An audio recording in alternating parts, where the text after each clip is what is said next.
What's going on, Go Viral Essentials family? Thank you so much for coming to watch this video. Yes, there is a new update that I want to inform you guys of. But if you're new to the channel, my name is Coach Miles. I'm a TikTok growth strategist. I've helped over 450 clients grow and scale their account. We're actually about to come up on our 1-year anniversary. So again, thank you all for being here, and go ahead and hit that subscribe button and hit the notification bell. There is a new feature on TikTok that allows you to see who has viewed your videos.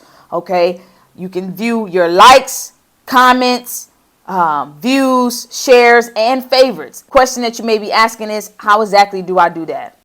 If you're looking to purchase my TikTok mastery course at a huge discount, view the video description. First thing that you're going to do is go to your profile and then click on the 3 lines at the top right. Then you're going to select settings and privacy, and then you're going to select privacy. At the bottom is going to say views. When you turn this on, you'll be able to see the views if you have posted a video 7 days or earlier.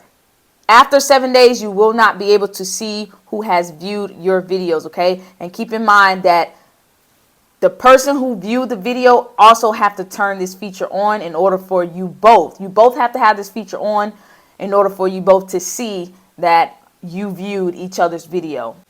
Now, I never tell you about new features on TikTok without telling you how you can use this to your advantage. So the first thing is retargeting. A lot of you are experiencing views without getting any engagement. I highly recommend that you use this feature, turn it on, and go and retarget those who have watched your video. Maybe go and engage on their content, like some of their videos, comment on some of their videos, and then hopefully in return, they will come back and give you the follow or comment on some more of your videos. Making yourself known in their notifications is a great way for them to come and follow you or give you some engagement in return. It may not happen like that all the time, but it increases our chances. I didn't want to make this video long, so that is all that I have for today. Go ahead and get in the comment section and let me know what videos you would like to see on this channel, and thank you so much for subscribing.